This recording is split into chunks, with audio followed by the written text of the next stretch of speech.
और जय किसान आंदोलन के एक जाने माने फेस हैं हिंदुस्तान के, जिन्होंने यहाँ के किसान आंदोलन में भी शीर्ष स्तर के ऊपर रह के हमारा नेतृत्व किया, और जो कि एक ऐतिहासिक जीत उस आंदोलन के अंदर हमारी हुई थी, वो कॉमरेड ओम प्रकाश जी के चुनाव में आज समर्थन करने के लिए यहाँ पधारे।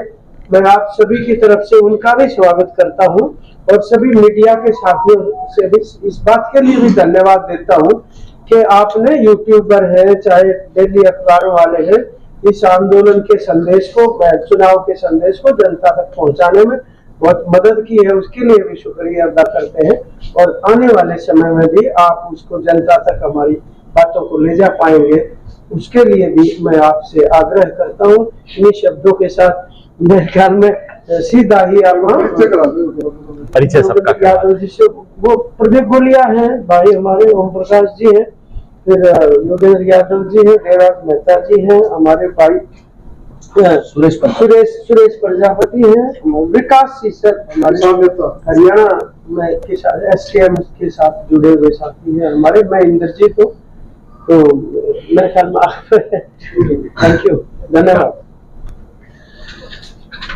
धन्यवाद साथियों।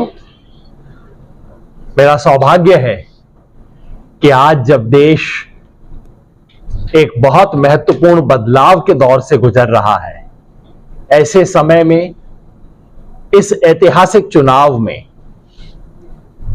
इस ऐतिहासिक धरती पे आने का मुझे मौका मिला।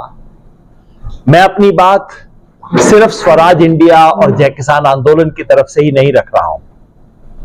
भारत में भारत जोड़ो अभियान के नाम से एक अभियान हम चला रहे हैं पूरे देश भर में, उसके राष्ट्रीय कन्वीनर के नाते भी मैं अपनी बात रख रहा हूं। और अनौपचारिक रूप से इस देश के जितने भी जन आंदोलन हैं, चाहे किसान का आंदोलन हो, दलित आदिवासी का आंदोलन हो, महिला का हो, अल्पसंख्यक का हो, इस देश में न जाने किस किस तरह के जो आंदोलन चल रहे हैं, मजदूरों के और तमाम शोषित वर्गों के, उन सब के एक साथी के नाते भी अपनी बात रख रहा हूं। आज इस देश में जो हरियाणा का चुनाव हो रहा है, वो इस देश की कुल मिला के दिशा और दशा तय करने के लिए एक बहुत महत्वपूर्ण चुनाव है, और उसमें भिवानी की एक बहुत ही अहम भूमिका है।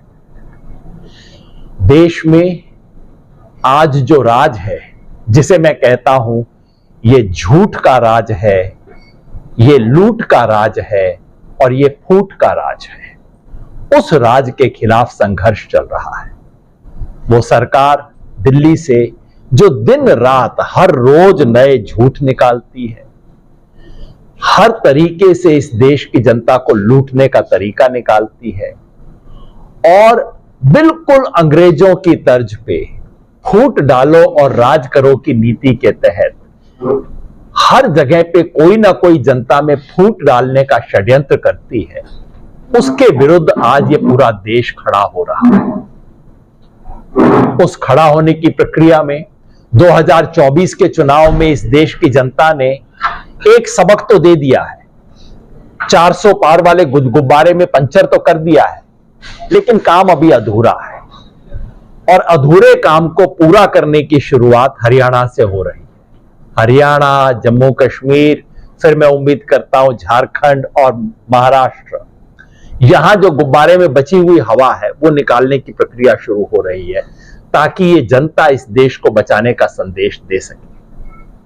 हरियाणा की जनता ने वैसे अपना मन बना लिया है।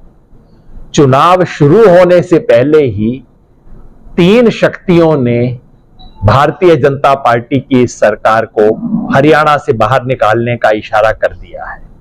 वो है किसान, जवान और पहलवान। इन तीनों ने हरियाणा प्रदेश का चुनाव परिणाम एक मायने में तो पहले से तय कर दिया है। किसानों के साथ दिन रात दगा करने की जो नीति है, हरियाणा में मैं घूम रहा था, सब तरफ किसान कह रहे हैं भाई धान की फसल तैयार होके बैठी है, और हमेशा की तरह खरीदी पोस्टपोन कर दी गई है। धान बिक रहा है 1800-1900 रुपए के अंदर, सरकार ने 2320 का रेट डिक्लेयर करके रखा हुआ, बैठे हुए आराम से 1 अक्टूबर तक करेंगे, तब तक किसान बेच बाच के निपट लेगा। कल कंगना रनौत, इनकी मेंबर पार्लियामेंट, खुल के कहती हैं कि 3 कृषक कानून हम वापस लाएंगे। कल की बात है, पुरानी बातें मैं नहीं कह रहा हूं।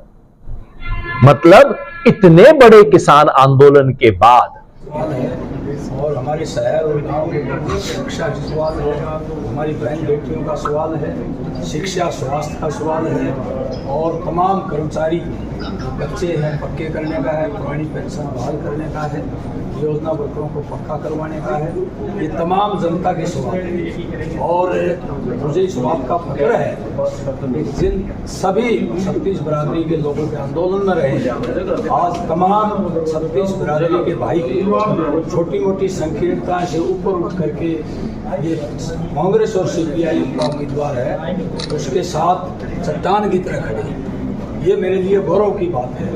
और मैं भिवानी की जनता का एहसान नहीं भूल सकता। किसी भी नेता को इतना सम्मान नहीं मिला है जो कांग्रेस और कम्युनिस्ट पार्टियों के साथ उम्मीदवार को मिला है। कांग्रेस साहब, जो काश्मीर की बात की जाए तो उस प्रकार की राजनीति जो चल रही है, उसका के दाव पे चल रहे हैं, क्या कहना चाहिए? देखिए, यहाँ उनकी कोशिश है, लेकिन भिवानी की जनता, जो भिवानी एक ऐतिहासिक शहर है, हमारे शहर की नींव हमारे पूर्वज नीलपाल सिंह ने रखी थी, और पंडित नेकीराम शर्मा इस इलाके के बहुत बड़े किसान नेता और स्वतंत्रता सेनानी, और श्री बनारसी दास गुप्ता हमारे मुख्यमंत्री, जो जातिवाद के छुआछूत के खिलाफ लड़े थे, और हमारे पूर्व मुख्यमंत्री चौधरी बंसी लाल ने हरियाणा और भिवानी का समान रूप से विकास किया था। बाबा साहब अम्बेडकर के आदर्श समानता के हमारे साथ, इन तमाम हमारे जो विरासत है, इस विरासत को आगे बढ़ाएंगे। और भिवानी की जनता, जो एक समय में पंडित नेकीराम शर्मा के नाम से जानी जाती थी, मिन्नी कृपा है वो, और खिलाड़ी यहाँ के ओलंपिक में मेडल लेते हैं, और यहाँ छोटी काशी है, ये तमाम जातियों और धर्मों के लोग एकता बना करके ये सबूत देंगे कि हम नई भिवानी, विकास की भिवानी, प्रगतिशील भिवानी, स्वच्छ भिवानी और भाईचारे को जोड़ने की भिवानी बनाए। सबसे बड़ा प्रोजेक्ट कौन सा होगा जो कि अगर विधानसभा में आप पहुंचते हैं तो? देखिए, इस इलाके में पिछले 15 साल से एक सिंगल यूनिट नहीं है, तमाम पुराने कारखाने बंद हो गए, अकेला PTM बच रहे, और इस इलाके में भयंकर बेरोजगारी है। हमारे युवाओं को रोजगार देने के लिए जहाँ महकमों में खाली पदों को भरवाएंगे, महकमों का निजीकरण रोकेंगे, वहीं हमारी सरकार आ रही है गठबंधन की, वहीं कोई सार्वजनिक क्षेत्र का बड़ा प्रोजेक्ट यहाँ लगे जिससे हजारों लोगों को रोजगार मिले, इसके लिए हम प्रयास करेंगे। विधायक घनश्याम जी कहते हैं IAM लेकर आएंगे, उसको लेकर के क्या कहेंगे? देखिए, मैं विधायक जी की इज्जत करता हूँ, और 15 साल से तो वो जाएंगे। यहाँ तक भी कहीं भी गलियों में लोगों की हालत देखने को नहीं गई, और अस्पताल में नहीं गए कभी भी दौरा करने, और यहाँ बहुत भ्रष्टाचार हुआ है नगर परिषद में, और माफिया पैदा हो रहा है जो ज़मीनों पर कब्जा करता है, मंदिर की, तालाब की, हमारे लालाओं के मकान है PID बदल के। वो मुझे दुख है इस बात का कि वो लोग जेल में होने चाहिए थे, रिकवरी होनी चाहिए थी। आज हमारे विधायक जी उनको लेकर के वोट मांग रहे हैं, हमारे मुख्यमंत्री आते हैं तो उनको वहाँ पर जो है भाषण दिलवाते हैं। तो उनसे पूछना चाहिए IAM की फुल फॉर्म क्या होती है?